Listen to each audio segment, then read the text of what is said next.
چطور نشانه‌های اولیه اوتیسم رو تشخیص بدیم؟ اقدام زودهنگام در مورد کودکان مبتلا به اوتیسم از اهمیت زیادی برخورداره.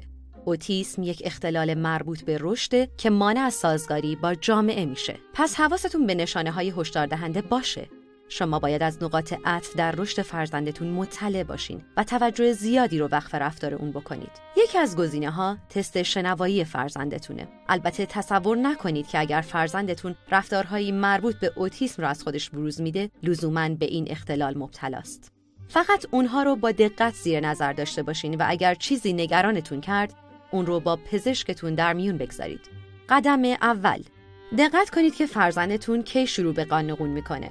اونها در 5 ماهگی باید این کار رو شروع کنن. قدم دوم، بین 6 تا 9 ماهگی ارتباط چشمی با فرزندتون رو زیر نظر داشته باشین.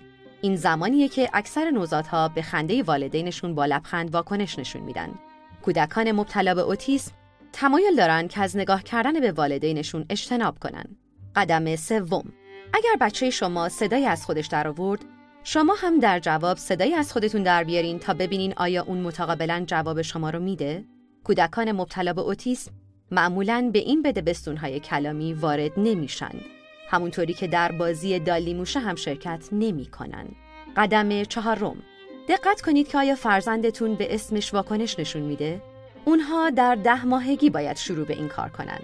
بچه‌های مبتلا به اوتیسم اغلب افرادی رو که سعی در جلب توجه اونها دارن نادیده میگیرن و خواهان توجه دیگران هم نیستن. اگر وقتی فرزندانتون رو صدا میکنید بهتون بی‌توجهی میکنن، گوشهاشون رو معاینه کنید. ممکنه دچار نقص شنوایی باشن. قدم پنجم، به رفتار اونها در 12 ماهگی توجه کنید. در این زمان اکثر بچه‌ها به چیزها اشاره میکنن، دست تکون میدن، اشیا رو در دست میگیرن و سعی میکنن حرف بزنن. قدم ششم، حساسیت فرزندتون رو به صدا و تماس اندازه بگیرین. خیلی از بچه‌هایی که اوتیسم دارن به طور نامعمولی به صداهای بلند حساس هستن و از در آغوش گرفته شدن یا لمس شدن بیزارن. با این حال گاهی اونها نسبت به درد واکنشی از خودشون نشون نمیدن. قدم هفتم، تمرکز اونها رو زیر نظر داشته باشین. آیا اونها به این تمایل دارن که جوری به یک شی یا بخشی از اون خیره بشن که اصلاً متوجه دیگران از جمله سایر نوزادان نباشه؟ قدم هشتم، به دنبال حرکات تکراری مربوط با اوتیسم باشین. چیزهایی مثل حرکت به جلو و عقب، به هم زدن دستها و چرخیدن دور خود.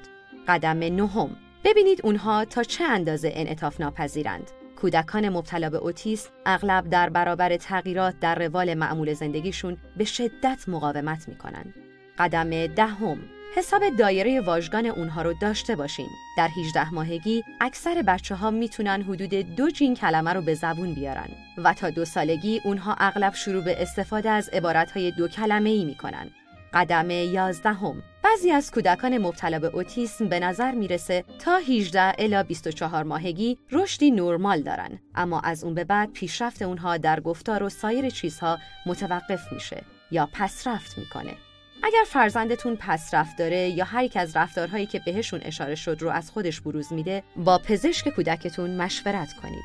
آیا میدونستین پژوهشگرهای کانادایی کشف کردن که سطح هوش بسیاری از افراد مبتلا به اختلالهای طیف اوتیسم تا به حال دست کم گرفته میشده و اینکه بسیاری از اونها میتونن در مشاغل بسیار ساختار یافته‌ای در ریاضی، علوم و حقوق نسبت به دیگران برتری داشته باشن؟